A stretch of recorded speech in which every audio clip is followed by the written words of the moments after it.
Welcome to the Tokenomics DAO podcast, where we explore everything tokenomics related, ranging from deep dives on the tokenomics of the newest protocol to demystifying the nuance of building a successful token ecosystem.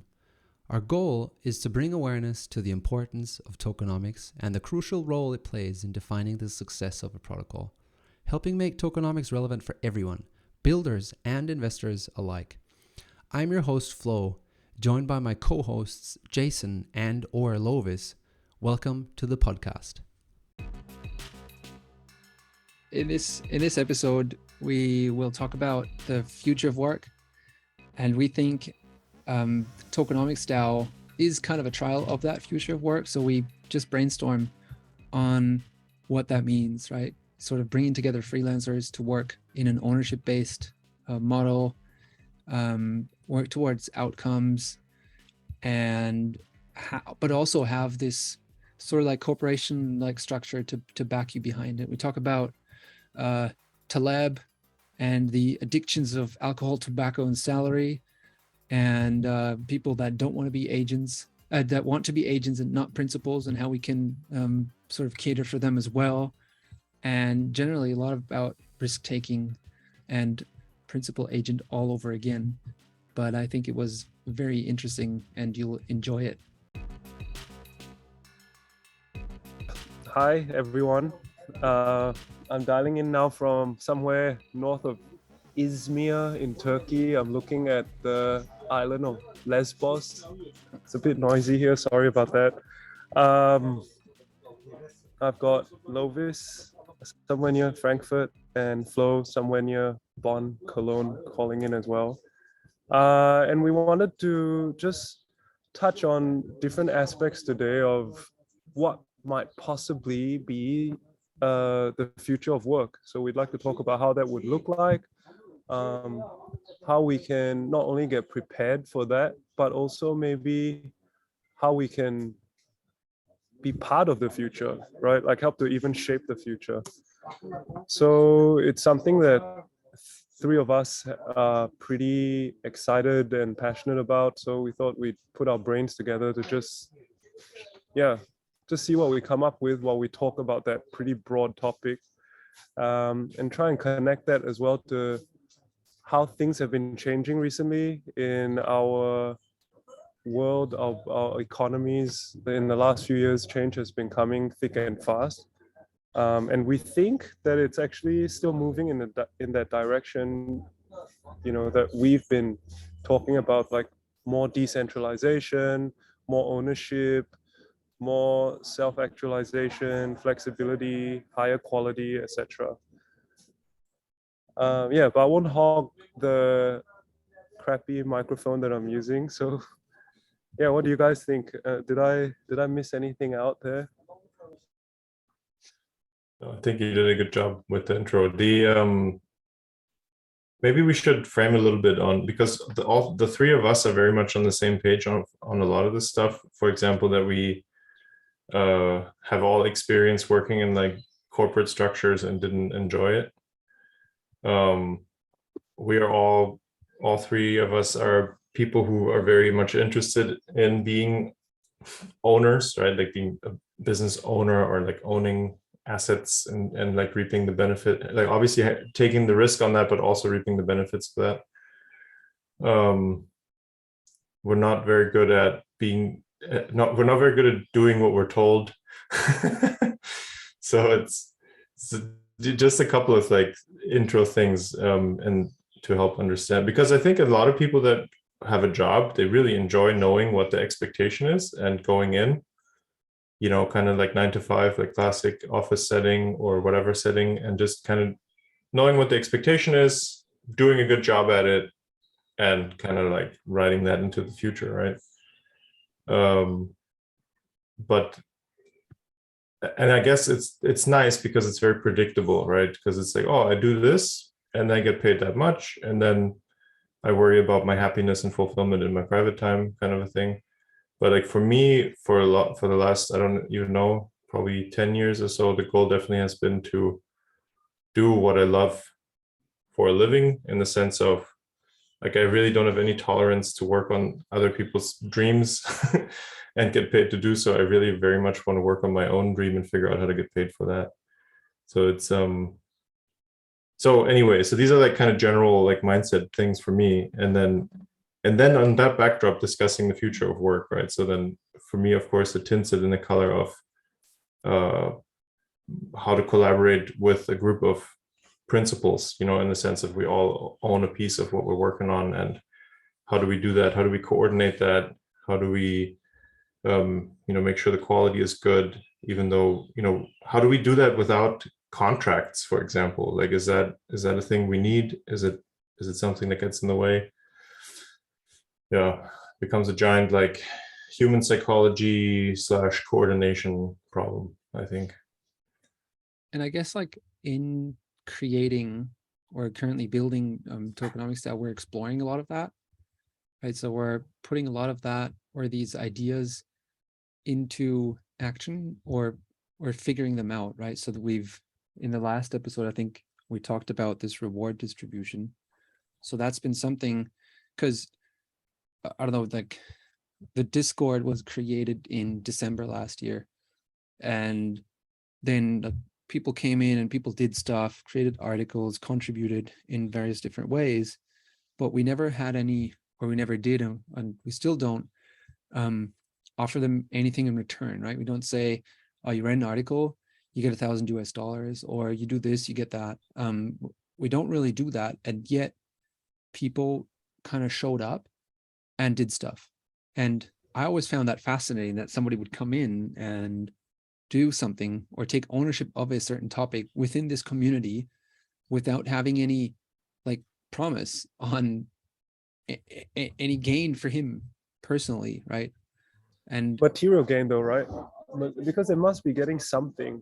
They might be getting something, but maybe nothing like that they can count or touch yet. But at the moment, they're still here for something, right? yeah. But like at least the material gain is like, I don't know, they might expect it in some way, right? But it's like not quantified at all.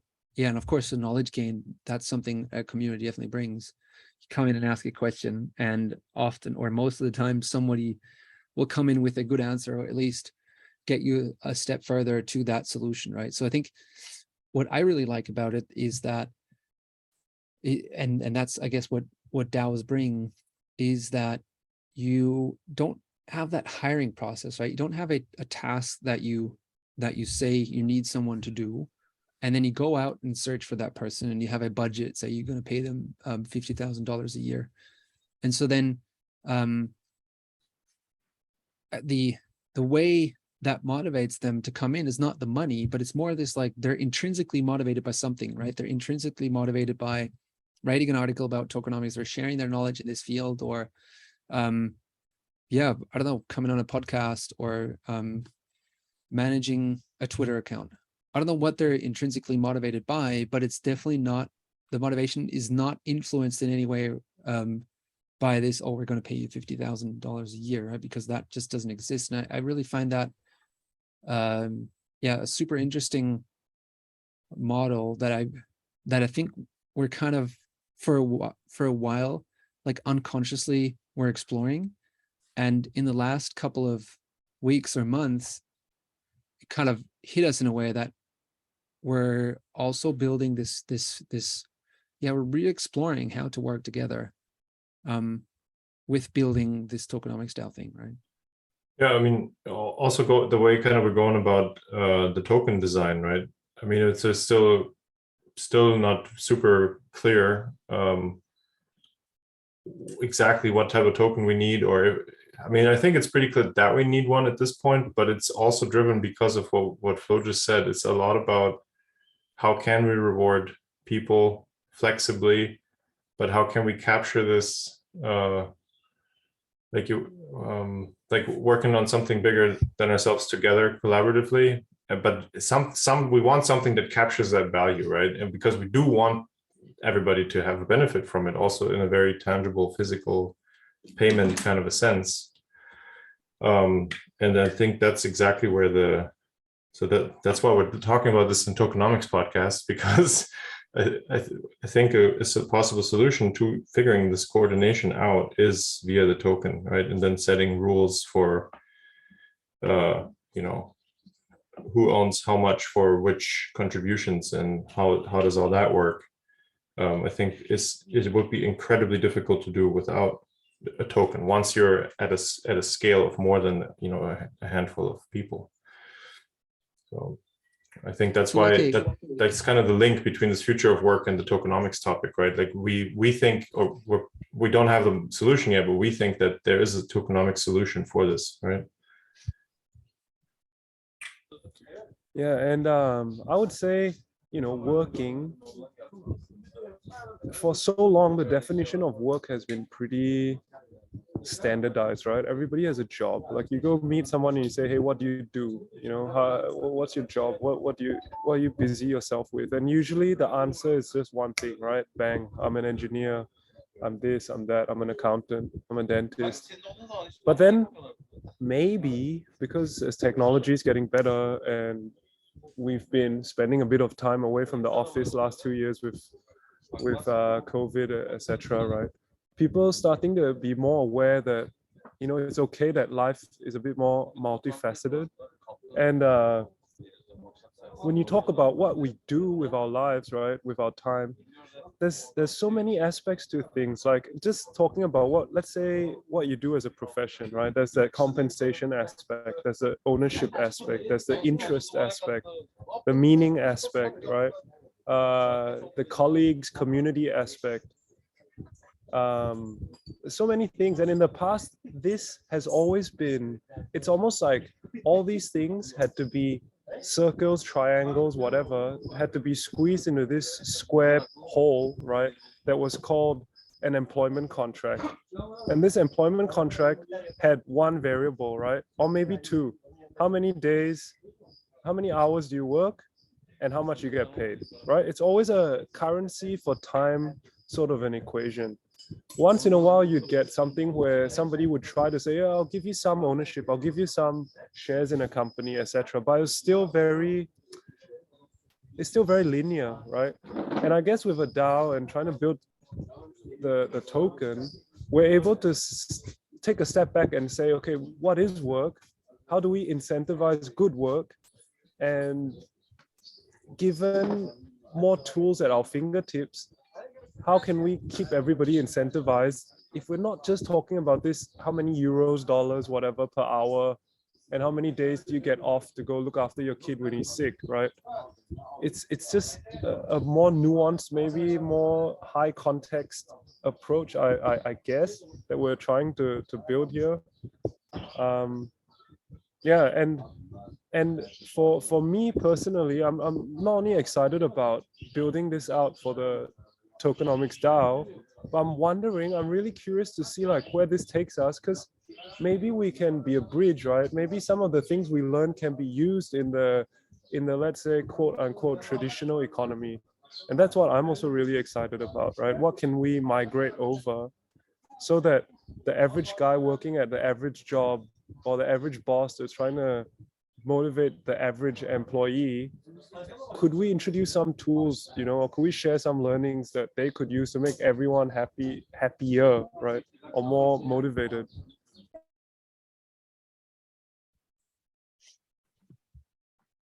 Yeah, I really don't know.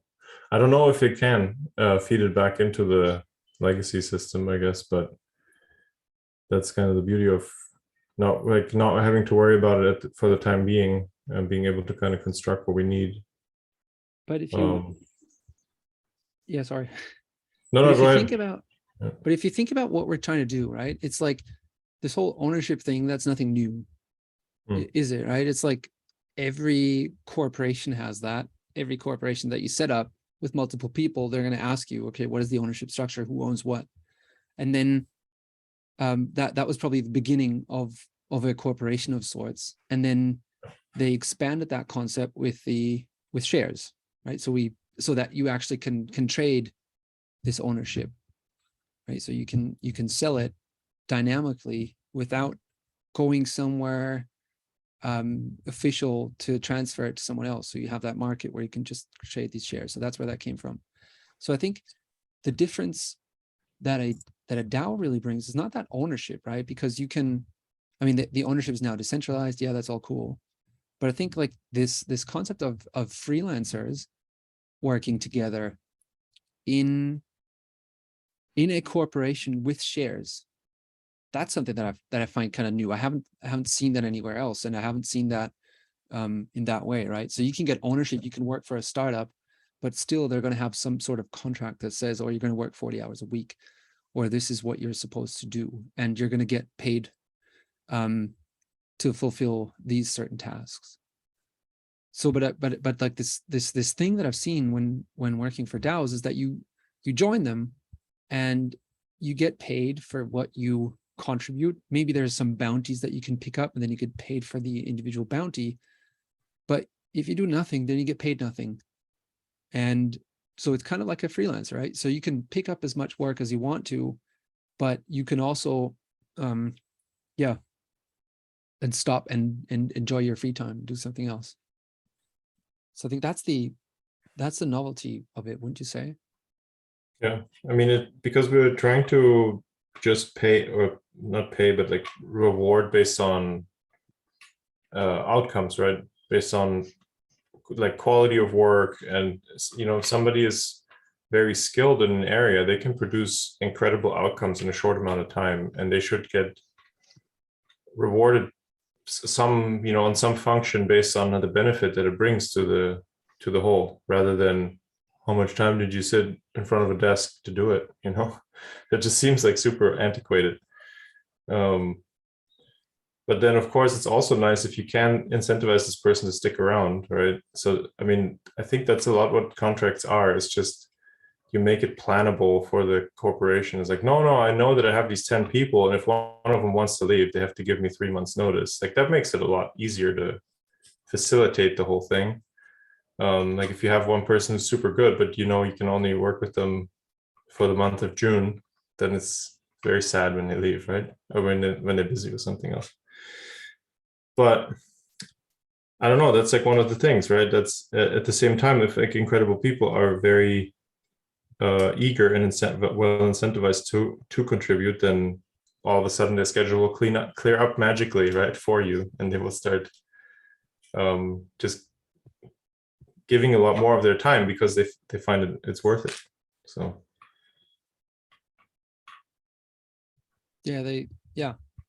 because they own their own time, right? They might have other gigs that might be working on, and that's also something that I heard that you probably wouldn't be able to see elsewhere. So let's say there'd be this kind of DAO version of Google, Facebook, and Amazon, then somebody could work for all three. All three of them, right? sure. He could like pick the tasks that he's like best performing at, and he could do them for each and every of these companies, right? Yeah. It'd be like Uber, one car, right? The Uber goes to whichever guy needs the car that moment and would need it the most, would pay the most, rather than 3 people owning a car and most of the time having the car on the parking lot. In a way, right? It's a crude analogy, but it'd be something like that, where the guys get to spread their knowledge to more people. He probably gets paid more, but it's still cheaper than these 3 companies paying for an employee to just sit there and produce 20% of the time, right? Yeah. Well, it's probably so that person who would work for the 3 decentralized, FAANG companies, they would probably earn more than if they just had one of the jobs, but they probably wouldn't earn as much as if they had all 3 full-time jobs, right? But then, or they couldn't do it. Yeah, but then that also seems fair-ish, right? So if you just have a topic that you're super pro on, and you sell that basically for top dollar to all 3 companies, then you should have a nice reward for that. But at the same time, you don't have to be beholden to like pushing buttons on a keyboard so that HR doesn't call you for not being online long enough or something like that. Yeah. And I bet there's freelancers out there that do this already, right? They provide some service to Google, Facebook, and Amazon at the same time. But I think what they don't have then is this community or this like almost company-like structure behind them that they can go back to and reach out to discuss certain topics. And that's, I think, what we're currently doing with building out this kind of like consulting unit is that you could have somebody just coming in, like no employment contract whatsoever. He's just super skilled on this topic, goes, works on it. But then he finds out that he's stuck on it, right? And if he was a freelancer, he'd probably be screwed and had to like figure it out on his own. I don't know what he would do. But here he could just reach out to other contributors that are part of the DAO and get help there. And maybe find 2 or 3 people that would be willing to discuss that with him, because they know that when they run into trouble, they could get back to this other guy and also bounce their ideas off them. And that's also something that I guess is better than just pure freelancer model. Yeah, right. So I mean, that's another advantage. For sure. I mean, you're more like a co-founder, right? Like ideally, that's like your mindset, right? You're like, you have ownership, you have expertise, like you do some of the work, you help coordinate some of the work, like you get help, you help others. And like you also don't want to phone it in and just deliver crappy work, because on some level it's your own reputation on the line, but also the reputation of the DAO at the same time. But that's of course also why other co-founders, so to say, or principals will also be super motivated to help, right? Because nobody wants you to do a bad job at the end of the day. Everybody's here to it's all tied together in the end, right? Yeah, exactly. So that's really cool, right? Because it's we've also discussed this before, like it's this non-competition thing, right? It's like hard collaboration rather than, oh, I'm trying to be better than this person and screw them over in some way like that. I don't think that would work very well. Yeah. Okay, so that's all cool. I've talked to a friend, he's got like a mortgage, 3 kids, all of that. I said, like, I don't want to be a principal. I just want to be an agent because I need a fixed salary to cover all this stuff. So how would that person be, or how could that person become a part of something like that? Wouldn't you be able to just continue? I don't think these systems say that you have to be a principal. It's more like it'd be good if the systems allowed for people to migrate to being a principal if they wanted to, but it's still, I think the economy would definitely still offer roles where people could just be full-time agents. I think like for example in our DAO, right, that would just mean somebody would just be a full-time consultant and he'd be happy to just do the best work and always get paid, right? And if he's not willing to do the best work, then it just means he'll get paid less. So I don't know what he's trying to say when he says I just want to be an agent. Is he trying to say I don't care about ownership, or is he trying to say I just want to keep getting a salary every month, right? Yeah, it's risk. No matter my work quality. It's risk. He doesn't want to take any risk. So I mean, and there's lots of people I've seen, right? So at big corporations, you typically have some mix of fixed salary and a variable part, right? That runs with some kind of performance of the overall company.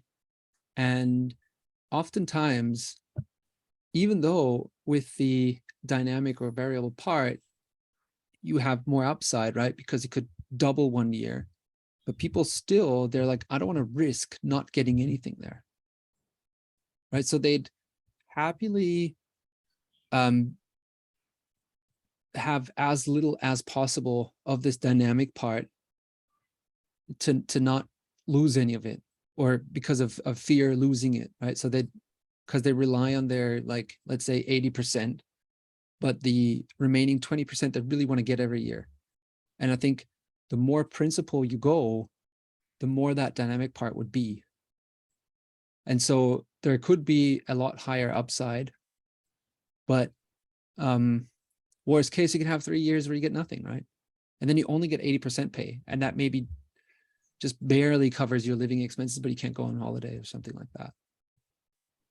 And I think that's the case for a lot of people that I know would be in that scenario, right? They just and that what an employment contract is not just something for the employer, it's also something for the employee, because the employee knows that if there's no new business, no new consulting gigs coming in, they'll still get paid because the employer takes the risk.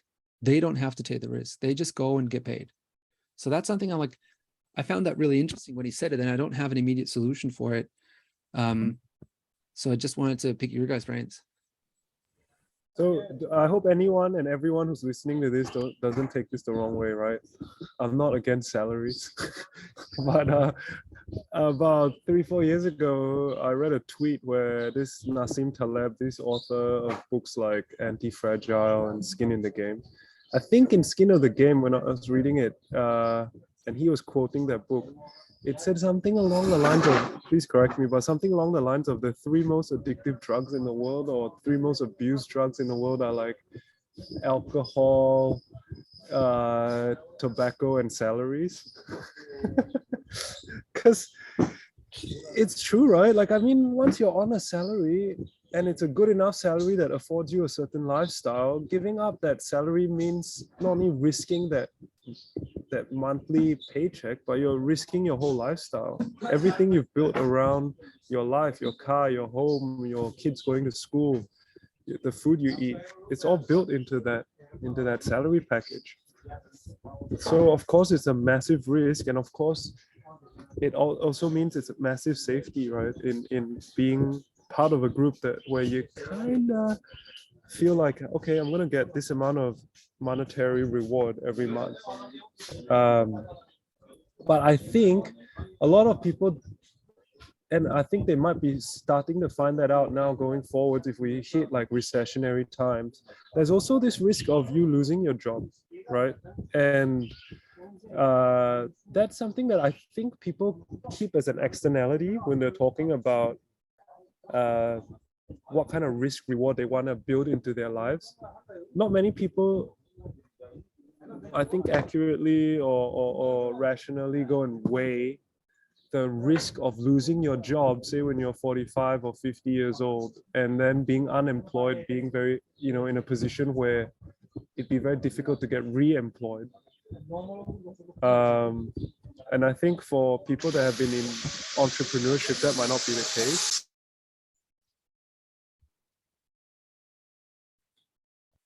Yeah, I mean, Yeah. There's that, right? There's definitely pricing the risk of losing your job, but there's also, I don't know, there's also this limited upside thing, right? That's like the thing that I'm way more worried about than capping the downside. So a salary is basically what? It's a put option? No, not really. Because if the company craters, you just maintain, right? You don't make any additional money. Yeah. You just but if you're principal, you definitely have an upside, asymmetric upside, right? I mean, so let's assume that you could generate a decent base salary working for a DAO or a startup.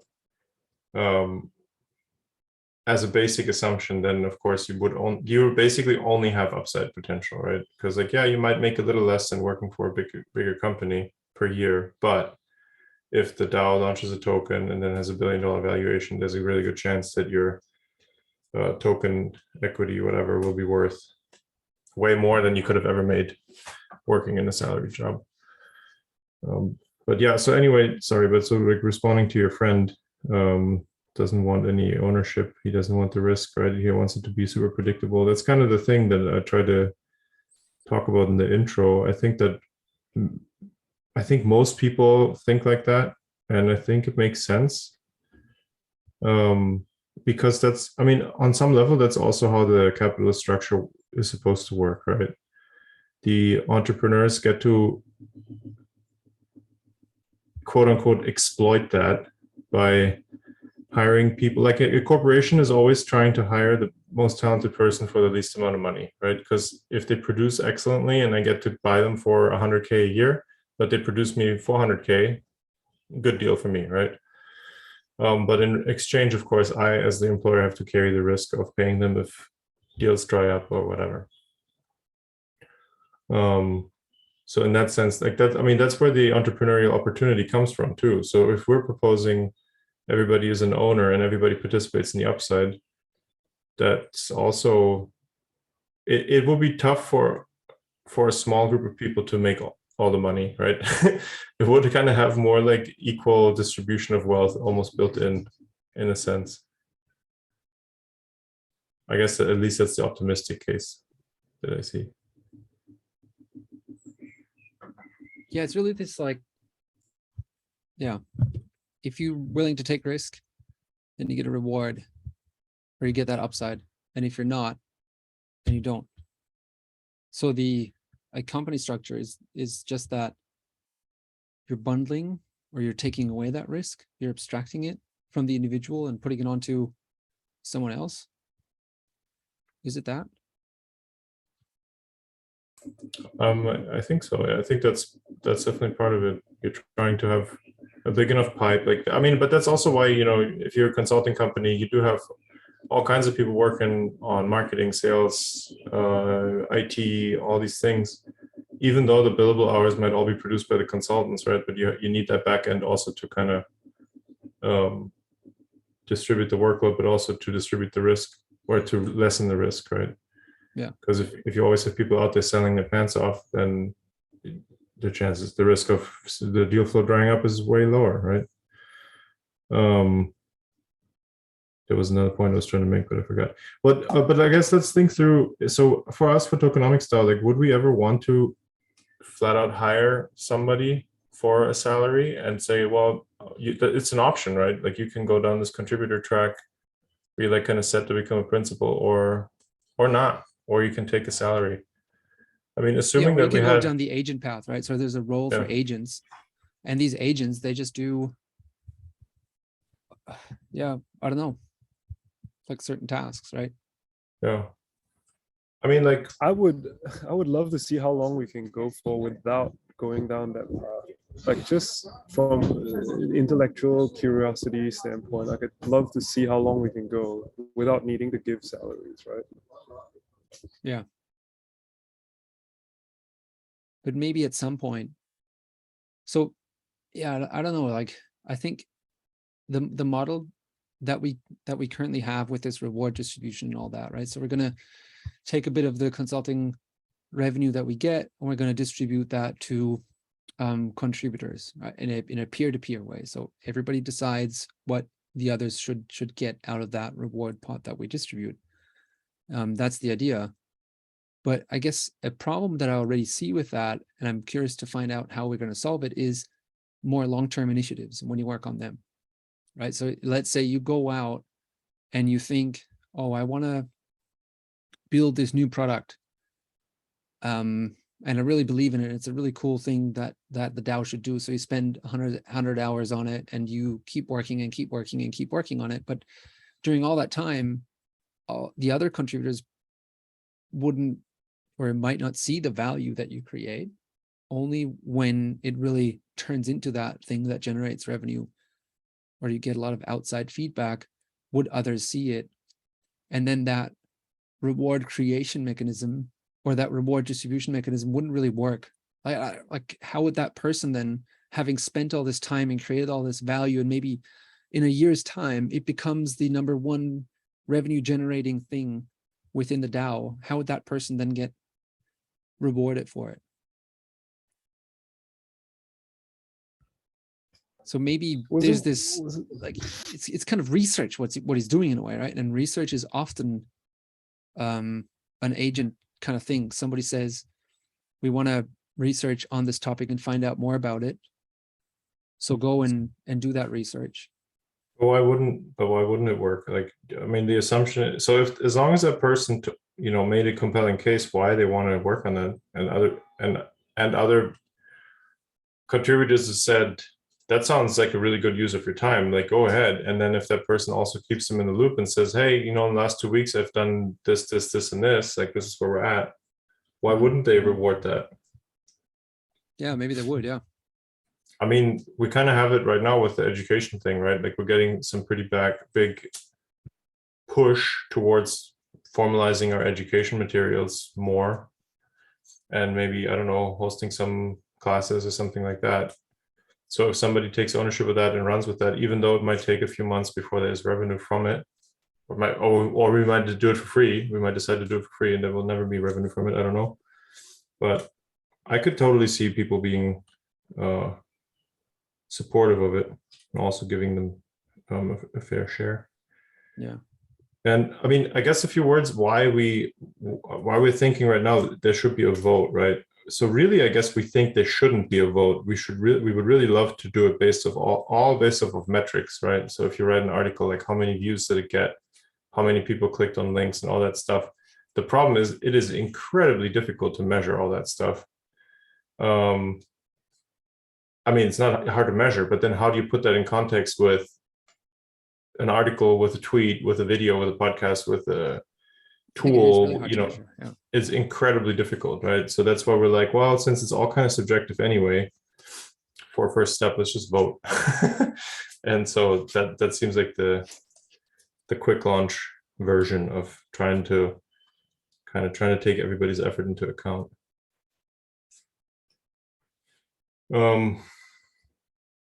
But yeah, I mean, the forward-looking stuff is tricky, right? But I think, I don't know, I can see it working still, that people would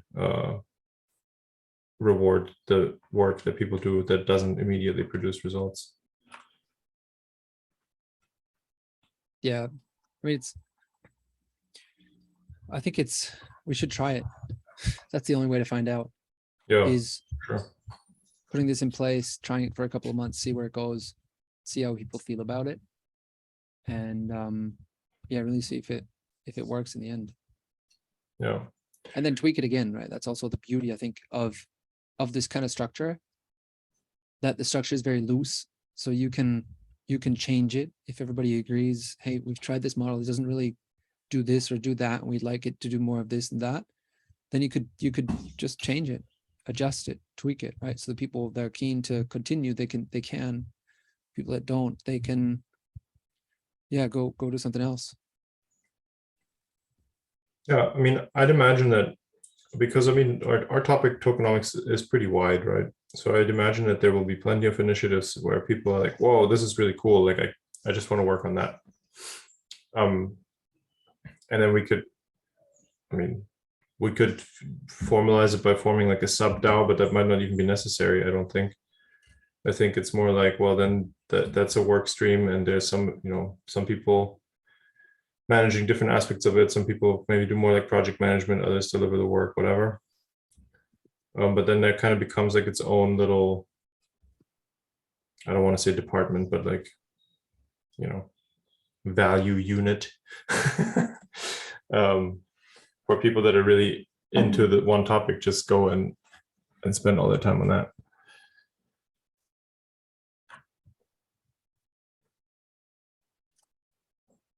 So I guess is there a fear of like over specializing people on stuff? Like, is that a thing? Are we going to be a bunch of specialists where everybody thinks that their hammer is the best tool in the box, but at the end of the day, it's all just hammers? Or I don't know. I think it would like naturally evolve, right? Because if in the current, with this, like you have this, let's say you have this distribution mechanism, and then 2 months you get paid really well, and then the next month there's no pay. You'd go and figure out what the problem was, right? So if you've been hammering around all the time, but there's no pay hammering, you might go get a wrench or something and try that tool. I don't know. Yeah, could be a possible way. So I'm actually, the thing I'd be like really interested about is like, how could this, what we're doing, is this something that only happens or exists within the Web3 world? Is this something only for crypto people, for crypto people, by crypto people, for crypto people? Or is this something that you could just simply apply in the outside world. So I talked about this, I don't know with whom it was, but that person pretty much said that before we had the corporation, we had guilds, and that guilds actually resemble what DAOs are a lot more. Like you had this stonemason guild that would somebody come in and they wouldn't get an employment contract. I think they would just be like, okay, you work with us on this thing for a while and we see if you're good. And then if he was good, he was skilled, then he would get paid for the project, right? And if he wanted to go somewhere else, then he could. There's nothing stopping him really. And but also there was nothing really fixed. So I think, like, is there a pathway where we could go back to that or transform like a normal company, a normal business into what we're doing?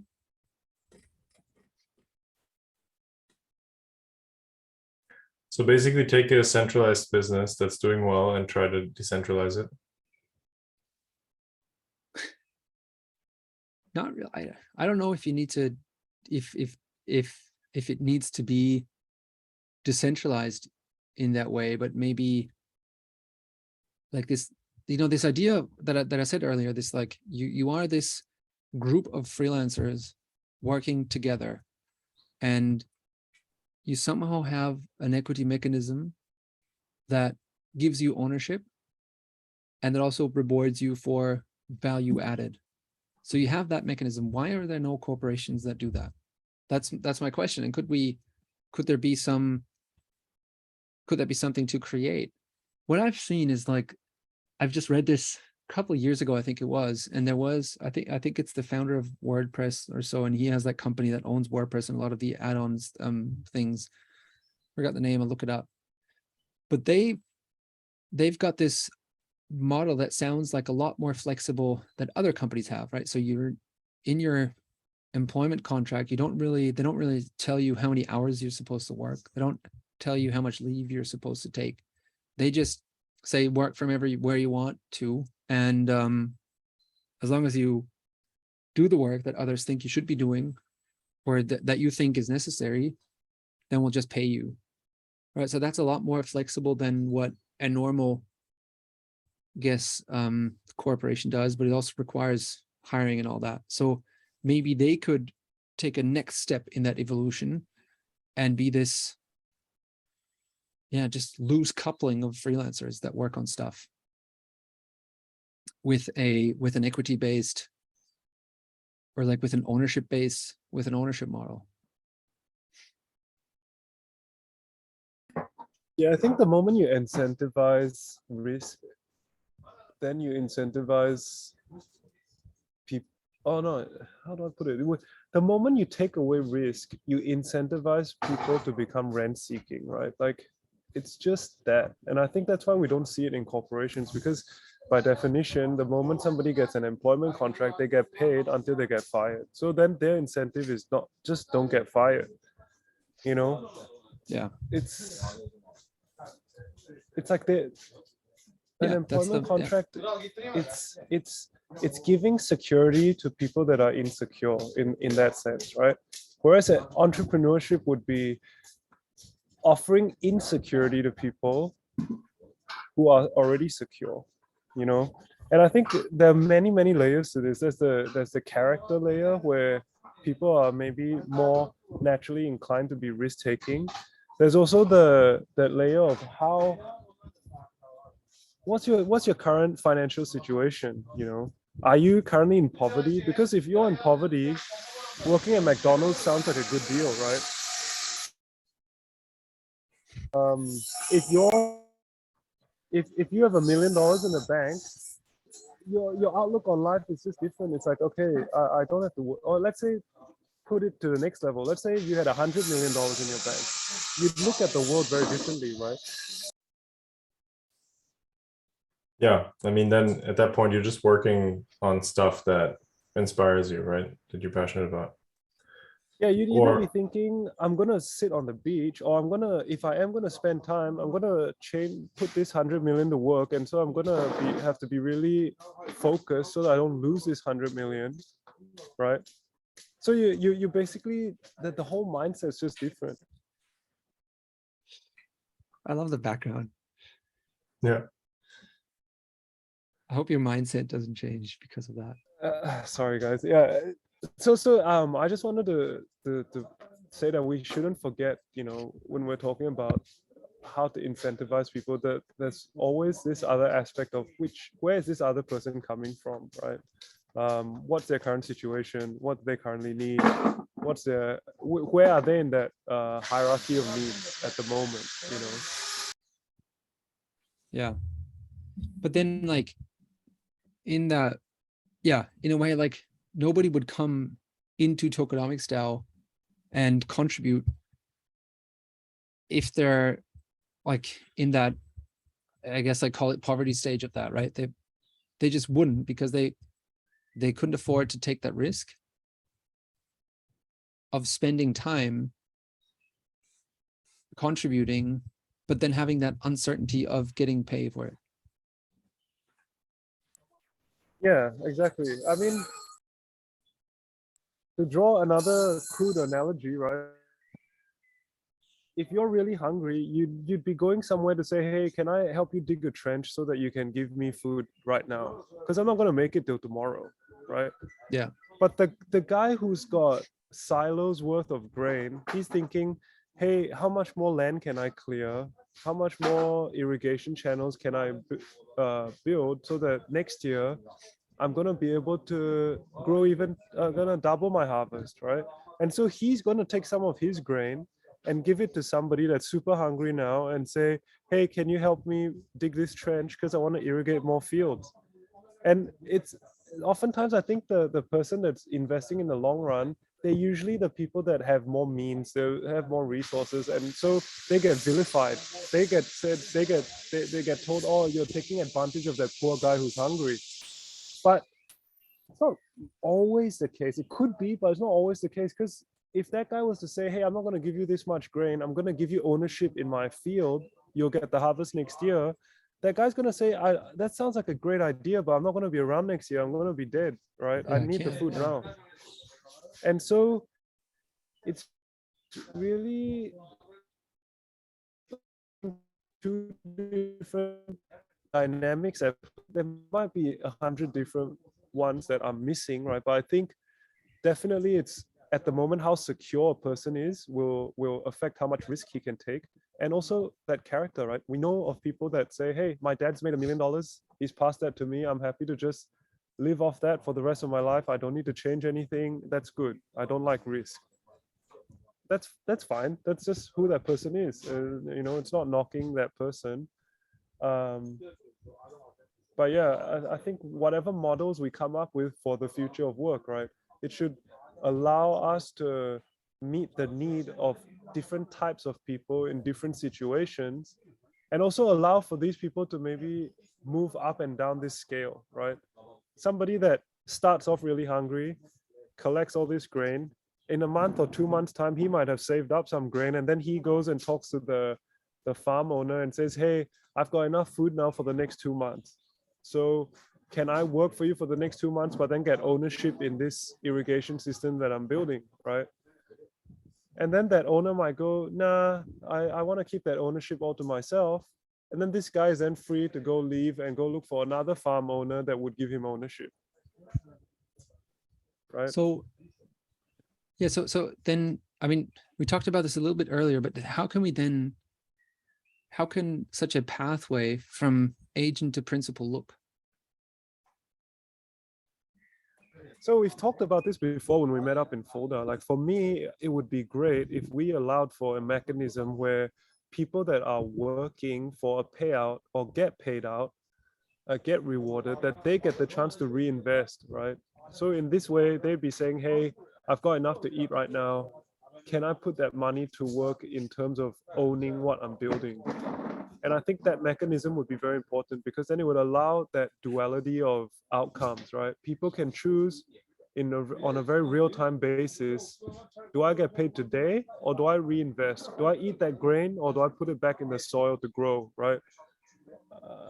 And I think if we can do that, it'd be great. It'd be super interesting to see what fruits that bears, right, in terms of the DAO and maybe community at large, to see how that might change incentives. And I think over time we would start to see this divergence, right, of the group of people that are there who say, hey, I just want to get paid now, and another group that says, hey, I'm here for the long haul, I want to be part of the journey, and I want to get the reward at the end of the day.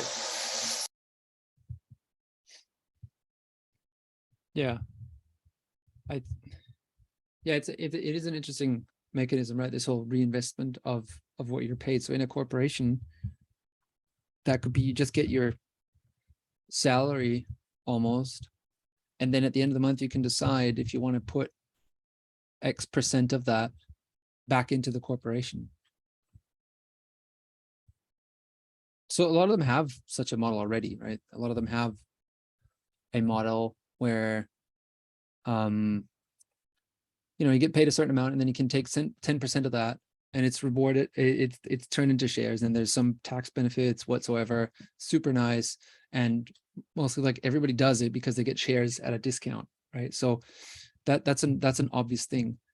But then I think we run into another problem that we've also talked about, and that's this: the bigger you get, the like employee wise, right? So DAO wise, let's say we have 10,000 contributors, then that I often feel like this equity or this ownership like often stops to really be a motivator. Or maybe it's also because the bigger you get, right? Because a really big company like Amazon, they won't triple their share price anymore. I don't think so, right? Like maybe they will, but who knows? But it's less likely than when you work for a startup which has 5 people, where that definitely could be the case. And so your individual contribution that you do also has a larger impact on the share price of it. So if you're at Amazon, right, you're the greatest guy, you built the greatest tools, whatever, that won't move the needle on the share price side much. So I guess we run into that problem then. And it also won't move your own personal needle as much, right? Like if you take $1 million of shareholder or $10 million of investment, and you go and change it into $1 billion company, you've made a lot more upside than if you're working for Amazon and you've done the same thing. Like you took $10 million of Amazon's money and then created another division that brings in $1 billion a year, right? Yeah. Your payout would be much less from an individual perspective. Yeah. So, but before we just jump there, right, even going backwards, like say you're still at that 5% company, I think, which is okay, let's say a 50-person company, maybe similar, more along the size scale of what the Tokenomics DAO is like now, right? The issue also comes when somebody says, hey, I want to reinvest my earnings into ownership of the entity. The issue is how does one now value this small entity? Because if I was to say, hey Flo, I'm going to give you $10,000 now this month, because I did a lot of consulting work, I worked really hard, but I'm going to put it all back into the DAO. How many percent does that buy me of the DAO, right? That's another issue, because we don't know what the DAO's worth. So what does $10,000 buy me of something where we don't know what it's worth, right? So there's that issue. When you get bigger, you can give employees shares and they'll know what it's worth because it's very liquid, right? Yeah. So that's another issue that we're facing. Yeah, and we tried to come up with ways to kind of do a back of the envelope valuation, right? It's not easy because there's so many different metrics you can look at. Does it have to do with revenue? Is it kind of the vision of what we're trying to go for here in 5 years, or is it, which one is it? So it is very tricky. And then you also kind of almost, it's like, okay, whatever it's valued at right now, somebody puts in money, if the DAO doesn't really need the investment money, it's like, should the DAO take it? Because then somebody's getting more equity, right, in a way. Or should we wait for a higher valuation and then let people buy? Like it just, I mean, yeah. Maybe people don't don't have an want to give away opinion. equity, right? The DAO just doesn't want Exactly. to. Exactly. Because it's like, oh, right now for $10,000, I can buy the whole thing because it's not worth anything. It's like, yeah, but it's also not for sale. So what do we do about that? I think like corporations have a lot of that figured out, right? Like the whole shareholder corporation have a lot of that figured out. And maybe we don't have to reinvent everything. We can just borrow from it. I just feel it would be more dynamic in such a freelancer, DAO sort of structure. Yeah, I caught. Sorry, somebody's like grinding chairs in the background. So we thought it would be a Turkish wedding, but it's somebody. Yeah, there's somebody deciding to grind rusty chairs. I wrote on Notion. I'm not sure if you guys have read it yet, but maybe some idea would be to say we give out a certain number of shares every period, right? But then these shares get bidded on by contributors, and that way we kind of create this liquidity, but only within internal members, right? So it's not like the outside world can come in and buy up the whole DAO, because we've already defined, no, we're only going to give out 1% of the company this quarter. And then people get to then vote, right? They say, oh, okay, I want to buy that 1% for 5K, 10K, 100K, $1 million, whatever. And that gives us some rough idea as well in terms of valuation, because it's organic. We're not setting anything in stone. We're letting, let's say in this case, the free market, or in this case, the free market within the DAO decides what it's worth. And so that might be some in-between way where we can try and get some quasi-valuation based on liquidity generated only from within the DAO, where people that are voting on the DAO know the DAO, understand the DAO, and therefore maybe have their own educated guesses on what the DAO's worth.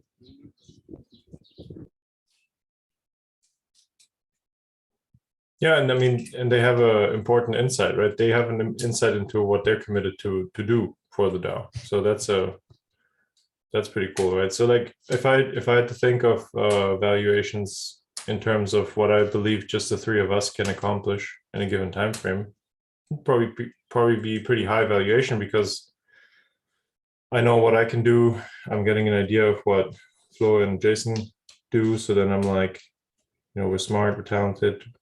We don't need the money that badly right now. So let's buckle down and work on some stuff. And I'm sure we can come up with something that's at least going to produce, I don't know, a couple million in revenue per year. So then I'm like, high valuation. But it's, yeah, because imagine, say, just thought experiment, right? Say we tell the DAO, hey, for the next 36 months, we're going to give 0.5% away every month to the bidder, right, to the highest bidder, but you have to be a contributor to bid. Yeah. So say in that first 12 months or whatever, me, Flo, and Lovis are like going nuts, trying to outbid each other to put like, I don't know, we're paying like 100K for that 0.5%, right? And that money goes into the treasury. That's also a super strong signal to the other contributors, right? They're like, wow, man, this 0.5% that I'm working for is worth a ton of money, right? It could be us that's bidding on it, and it's like an insider knowledge that we're bringing to the table, right? Just again, thought experiment. For anybody that's listening, this is the first time that I'm bringing it up. So Flo and Lovis are hearing it for the first time as well. So just really spitballing it as it comes to mind.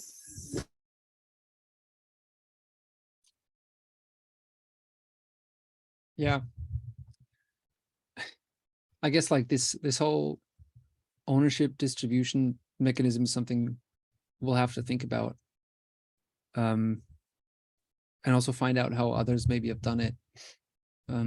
Maybe trial it for a while, try it out, change it again. Yeah, I'll leave it out there for a little bit, but I think it is really, really important, because otherwise you can't.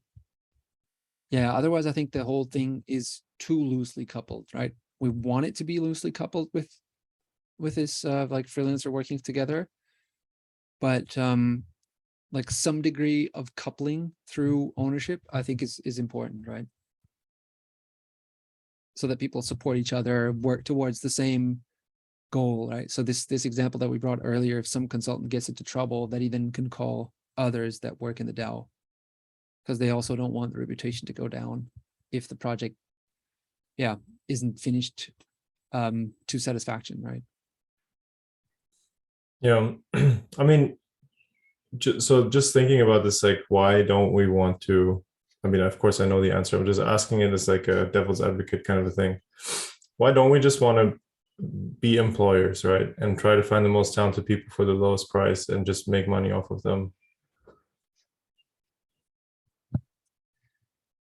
People have suggested that. I'm just, and we could, right? I'm just like really curious to try this out.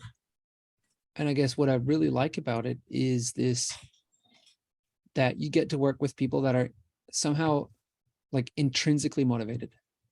They're not motivated by this bounty or this salary that you pay them, but they come out of their own interests. And those are, like, to be honest, most of the contributors are like that, right? They're all kind of like really interested in this topic. They want to advance it. They have cool ideas, and we have really good discussions with them because they are intrinsically motivated. So that's for me, right? The main case. And then, I mean, I got to believe that the potential upside we can create through that, I mean, it must be even higher, right, than the traditional model. Yeah, I mean, that's the question, right? If that There's you also kind of this have a aspect. mechanism to, yeah, work with better people or work together with better people. Exactly. Yeah. Like for us, our market of who we could get to work with is actually global, right? It's only impeded by our marketing, let's say, of how many people know about us. But basically, there's no barrier of entry. The moment a person knows who the Tokenomics DAO is and they're interested, they can basically come in and work for us, right? Prove their skills, prove their work, and then just come in and start working. If you're creating if we were normal employers, we'd like our barrier would be who can we hire, and are we allowed to hire a person and then only let him work on 3 things don't need anymore, right? So I think the dynamic of how you leverage on human ability gets affected by this traditional legacy.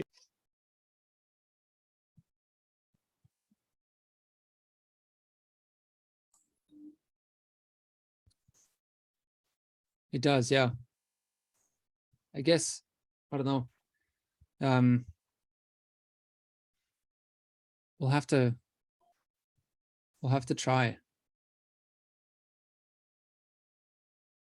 Maybe there's a little bit of both. I mean, so just crude example, right? Like, we did hire a freelancer straight up to do the redesign of the website, but more for not so much the design itself, but like the doing the work of it, right?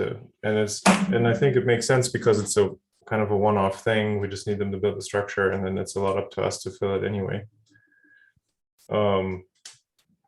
But that seemed to be easier to do than trying to find the right person from the DAO and then figuring out with them. But I guess, I don't know, like, also as this project matures, I think maybe in a year or two, if we had to do something again, we would probably definitely know somebody in the community who would be super good at it. And then it could still be a project that they do, but they also get rewarded for in a way, right? Yeah. Well, that's what I always think, right? I think like the website is cool the way it was done, but I'm also convinced that if the three of us would have spent the time to build it, would have been even better. Yeah, absolutely, for sure. And that's absolutely clear, right? But we would Yeah. have to invest our own time into it. Right. But kind of the level of quality that we think it would have and that an agent would think it have is clearly different, right? Yeah, that's true. But I guess I could see that there's definitely dual pathways, right? To do the agent thing, especially as the more established we get, I can see us. I mean, and it wouldn't still have to look like a fixed salary employment, but it could definitely be also working with like just contracted freelancers on stuff.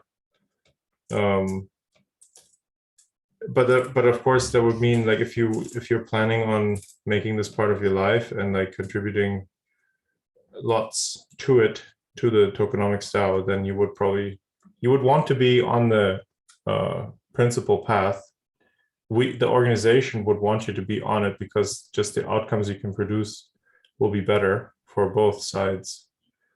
But then I can still see, especially as we pick up momentum, that there would also be room and budget for work for hire stuff. So, and then I don't really know. I still don't really know what to tell your friend who just wants to be an agent. I'm like, I think there's absolutely nothing wrong with that, but then most likely working in a DAO is not for you, at least not yet. Maybe later there'll be much, when cash flow is stable and stuff, there'll be more room for it. But I guess that's the same answer as working for a startup or not, Yeah, not everybody would be doing that, even Not though everybody in a wants to, startup, oftentimes you get paid a salary. It's just yeah, riskier to, the stability of it yeah, right. as compared Yeah, to working for a Or large a startup corporation. probably can't pay you as much as a very established company, but then if they're well funded, often they do pay quite competitive. So I don't know. Yeah. But yeah, I can also see that people don't want the hassle of having to switch employers and stuff. I mean, personally, I've never been able to stay with an employer longer than like 2.5, 3 years. It's like the longest I've ever done. And then I was just always interested in other things, right? And from an employer perspective, that's not a long time, right? For me, that was plenty. Yeah. And why do you think that is? Like, do you think it'd be different while you're working for a DAO? And if so, why? Yeah, for sure. For me, for sure, because the thing is that if I'm like hired as the product manager or something, it inevitably like kind of the job is to almost create like process and flow and then execute that. By the time the process is built, I'm bored with it. And then I don't want to be the person who just executes, right? I want to be the person kind of creating something, right? Creating the thing. But there doesn't seem to be enough of these opportunities to keep doing that, at least in the companies where I worked. Invariably, somebody's like, no, you did such a good job at this piece. Can you just focus on that all day long, every day? And I'm like, nah, that's super boring. Like, I know I could do a good job with it, but let's not. And then so for me as an entrepreneur, that would be the point where it would be awesome to hire somebody to just do that, right? Because then I could focus on the thing that I want and they can focus on that and everybody gets good results. But as an employee, I just never had the opportunity to even suggest that. Or if I did, then they're like, yeah, whatever, like that's not your call, right? So for me, it's like, for sure, I'd stay with my own thing, or like a thing where I feel I have ownership longer, because also I have complete freedom of, this month I'm really into chasing down this rabbit hole and trying to figure out how to extract value for the DAO for that, through that, right? And then I have total liberty to go and do that. So, yeah, I was just thinking like, what if we let's say the DAO would create this really cool tool, and then you own that tool in some way. We had some model to distribute that in a more granular way, right? So he would build this tool that would turn out a lot of revenue in next year, so profits, I don't know, and then you've designed it and you're interested in only designing that part, but you also, since you've contributed so much to it, you would own a certain bit. And so you've been entitled to these revenues, right? So what if you could then go and like get an agent, get somebody to just run that thing, and you would bear the risk of that in a way, right? You would say, okay, we're making 100,000. That's what you estimate a month with that, right? So you can kind of take that and hire somebody for 50,000 a month, and maybe that payout is somewhat volatile. So the next month you get 20,000 only. So then you still have to pay that person 50,000 to do it. The next month you get 100,000, and so you get to keep the spread on that then. So you'd be kind of abstracting that risk like an employer would, right? In a somewhat model like that. Maybe that's something we could implement within DAOs. Yeah, and I mean, if people are willing to take the risk, yeah, for others. Well, and so maybe on top of, I mean, also it's tricky, right? Because from that perspective, what risk am I taking, right? I'm just on the hook to pay the agent because, I mean, if the thing doesn't produce the money, then there's no money.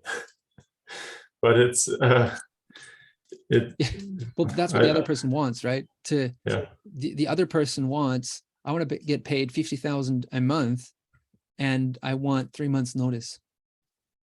So that's what they want, right?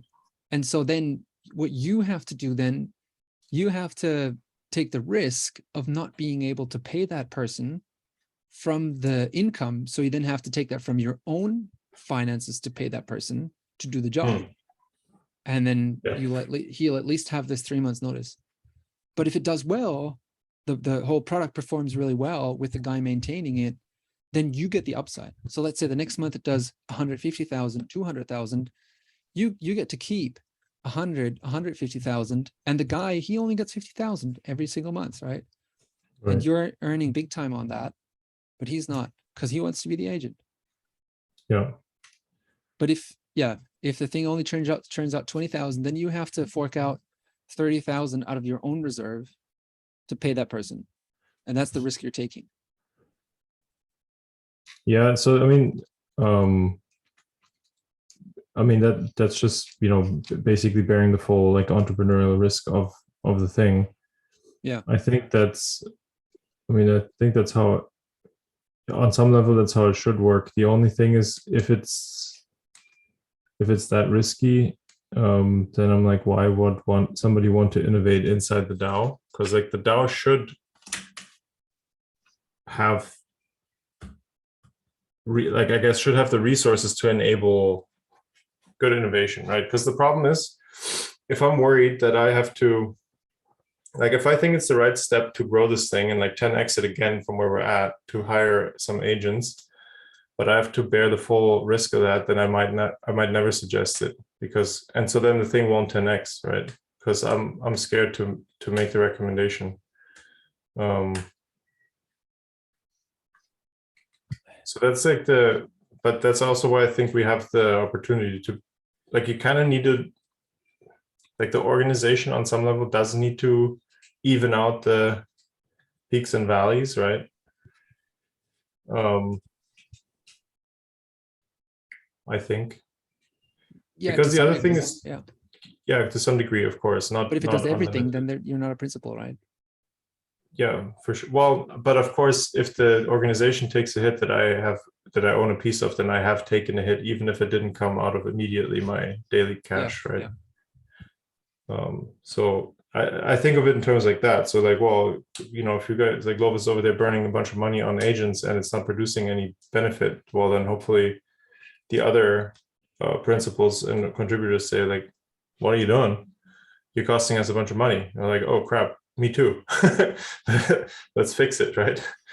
So I think the other model where it's like literally, it's like, oh, you want to hire this person? Great. Then you have to stake 20 ETH. And if it doesn't cover it, then we take that money from you. Then I'm like, that's a little too direct impact, I think, because then I'm like, why don't I go and do it somewhere else and own like own the whole downside, but also own the whole upside in a way. Yeah, no, I'm not saying you should own the whole downside. But like at least a part of it would be Sure. a good idea, because then people would really think through, do I need an agent? Yeah. And am I willing to like take the risk for the other person to not have the risk? Yeah. You could also find a principal who wants to do it, but then you have to share, I guess, more of the upside, right? Yeah. So if you put it a different way, like, so even at my employment jobs before, right? So let's say I was making 100K a year. If I would have said, hey, I would like to hire somebody, let's just say as a assistant, and help me with stuff that I don't want to do, so that I can do more of the stuff that I'm really good at and can do. And then if they would have said like, yeah, you can, but you have to pay half their salary, right? So maybe they make 40,000 and then I get 80. I have to cover the 20. I think that would be a proposal that would have totally been down to, as long as at the end of the year, if it's like, well, did I produce more than the year before? And then do I get an upside in that, right? Yeah.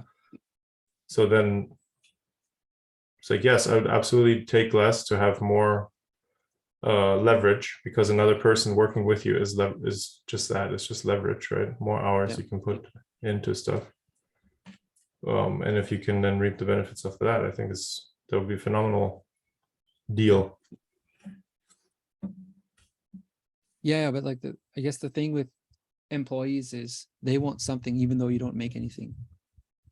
They don't want to have to worry about it in general, I think. Yeah. But yeah. They just want to get paid. Yeah, and well, where does the money come from? Oh, it comes from the ATM. It's like, yeah. Exactly. That's how the system is, right? That's why that's what the agent does. They don't care. Yeah. They just want to get the money. And the principal, they do care, but they have to take the risk and give the money. Yeah. Well, if you're once you operate at a high level, right? Like, I mean, I think it's pretty fair to say that at least in the beginning stages, so with that, I mean, maybe the first year or two, we do work with probably the 10% of people who are like, have a higher than average risk appetite and probably have done entrepreneurial things in the past, or like stuff like that. The thing is that, so if you're super good, if you're at something, there's also, you really have to be careful where you allocate your time, right? Because if I put 4 months into a project and then it doesn't pan out, that's okay. But if I do that 10 times in a row, then you're like, whoops, I just wasted 3 years of my life or something. Yeah.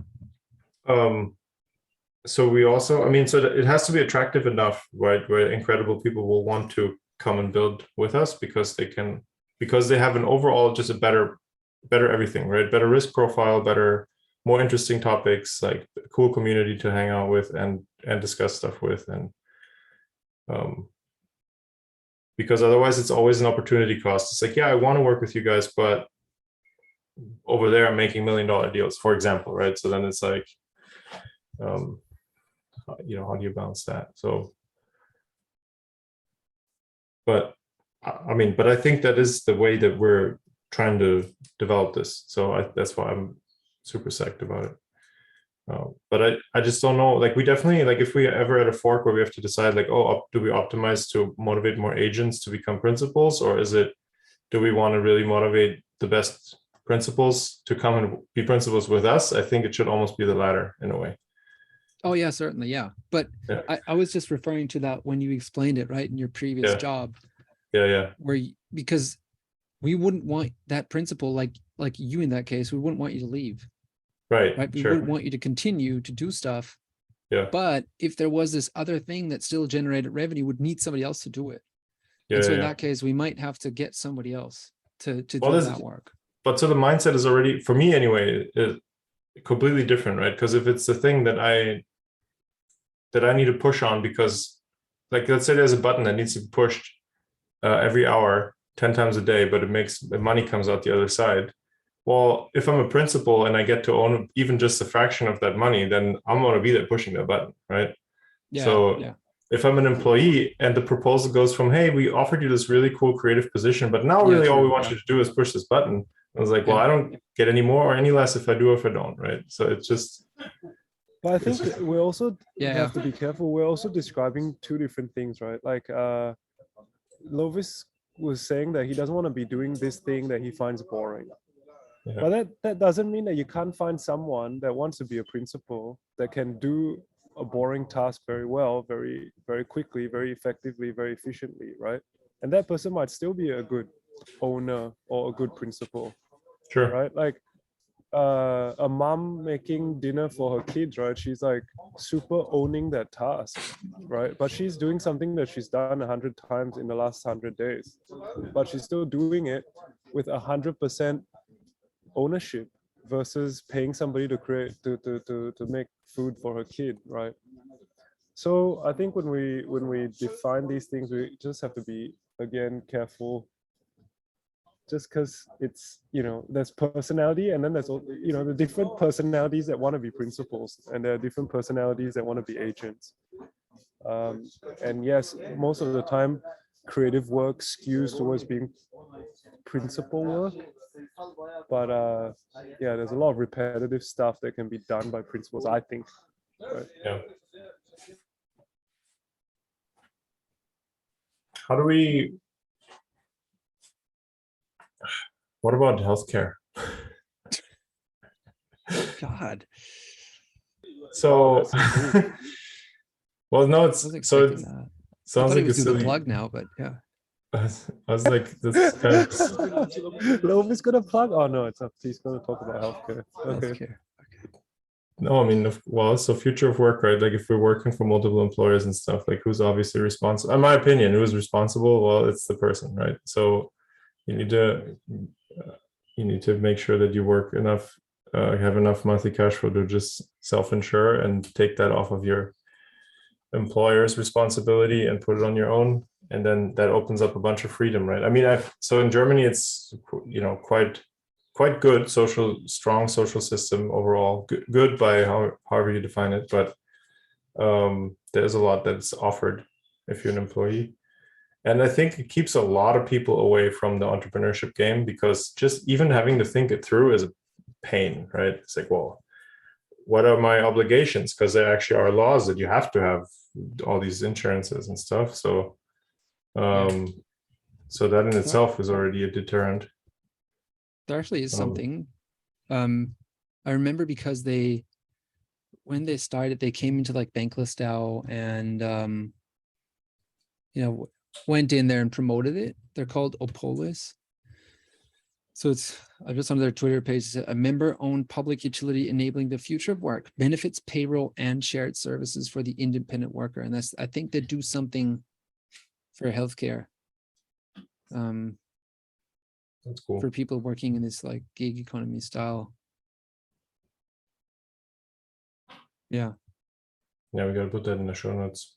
Yeah. So I think there is this thing like I'm just clicking on the website, right? They say like health, dental, and vision insurance, so that you can add it through that. And but it's probably a US based thing, so I've got no idea how that works there. But yeah, I think it is really important. But in the end, this whole freelancer model is pretty much we as like Tokenomics DAO would just pay people, freelancers, right?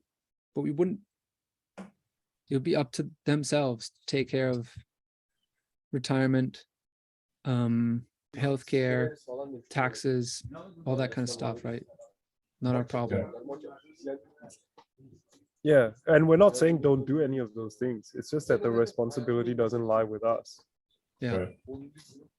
Yeah, exactly. Yeah. And I think it'll be actually like, that would be one of the big problems. It'd be very, very tricky to do in such a global work setting. Because it's just impossible, right? If we were to tell people from 10 different countries how to do their taxes, healthcare, and retirement savings account. Because every country does that very different. Yeah, and it would be a massive burden on the DAO, right? Having to fulfill all those requirements. Yeah. And I think also like for DAOs, it's almost impossible to have employment contracts just because of that reason, right? Yeah. They're all like in different countries, and we'd have to set up shop in all of these different countries in order to employ them.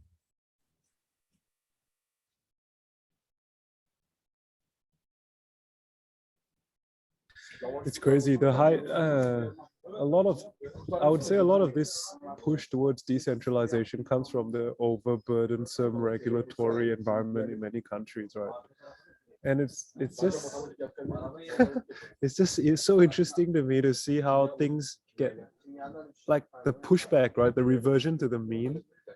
You overregulate so much that now people go, all right, I'm going to go join a DAO where there's like, I'll just sidestep the whole thing, right?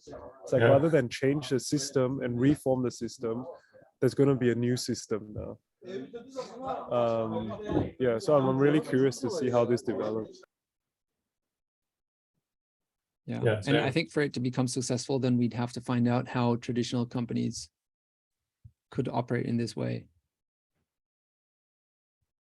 And the scary thing for traditional companies is there might come a time when they can't compete anymore because there are other non-traditional companies that are leveraging systems that we've been talking about and doing things in a much better way, right? So it might be the case where these traditional companies go out and set up their own DAOs, right?